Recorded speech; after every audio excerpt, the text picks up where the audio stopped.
Who changed the day? ninde yahinduye umunsi? God?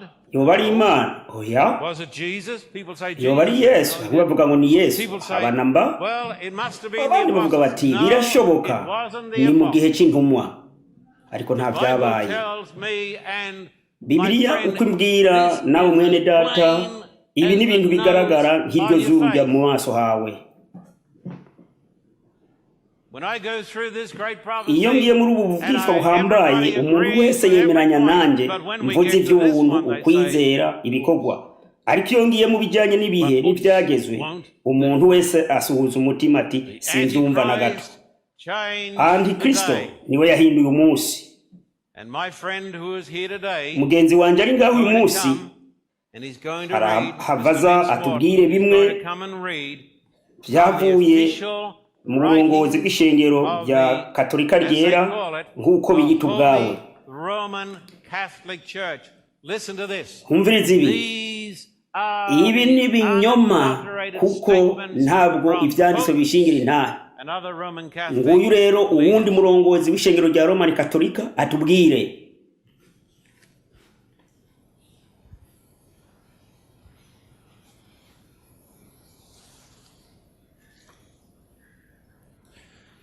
Our beloved father, Pope Leo XIII, mukundwa wacu Papa Leo wa 13 yavuze ko bafashe isi mu kibanza cy'Imana ishobora byose. Our beloved father, Pope Gregory mukundwa wacu Papa Gregory w'indwi yavuze ati ubwa mbere ishengero ry'i Roma ryasizweho n'Imana yonyene. Kabiri, nuko ishengero rya Katolika rivuga ko ryabayeho ubwa mbere na mbere. Gatatu, ngo Papa niwe ashobora kubogoza abepiskopi no kubasubizaho. Kane, kandi abaganwa bose bategerezwa kumusoma ku birenge.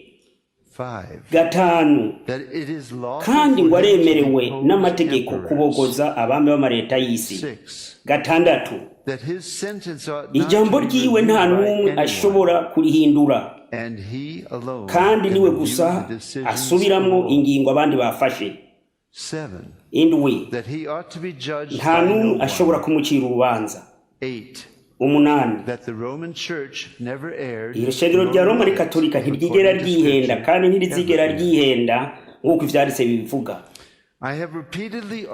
Nakomeje gutanga ishimwe ry'amadolari 1,000 ku muntu wese yonyemeza ko bivuye muri Bibiliya ko bikwiye ko nubahiriza umunsi wa mbere w'iminsi indwi.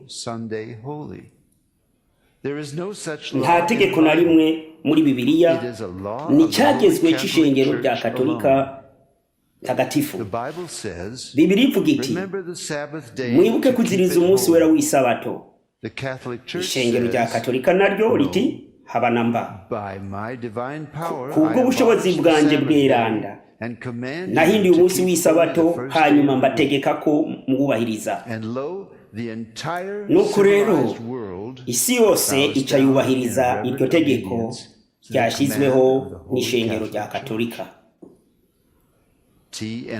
Ikinyamakuru cyo witwa TRI CSSR mu nama nkuru yabaye mu 1884. Imyaka 1000 ishengero ry'abaprotestante ritarabaho, ishengero rya Katolika ryahinduye isabato iyishira ku munsi wa mbere w'iminsi. Ikinyamakuru bise ikirori cya Katolika mu kw'icenda itariki 23/1893. Ikibazo nuwaho munsi w'indwi. Inyishu kuwa gatandatu niwo munsi w'isabato. Ikibazo ni kuki twubahiriza umunsi wa mbere w'iminsi indwi mu gishingo cy'isabato? Inyishu turawubahiriza kuko ishengero rya Katolika ryahinduye uwo munsi mu nama nkuru yabereye i Laodicea mu mwaka wa 336 inyuma ya Yesu Kristo.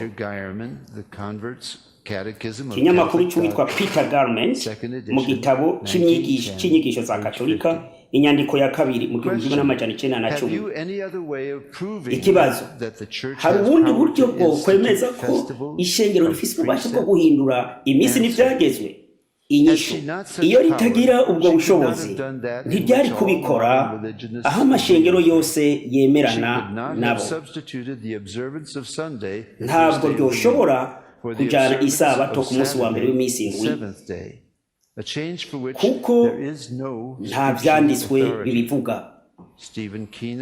Umugabo witwa Stephen Kennan mu nyigisho za Katolika paje 124 ngo hari ishengero rimwe ku isi rishobora guhindura amabwirizwa yasizweho n'Imana kandi ko ari we ashobora guhanira abantu mu muriro.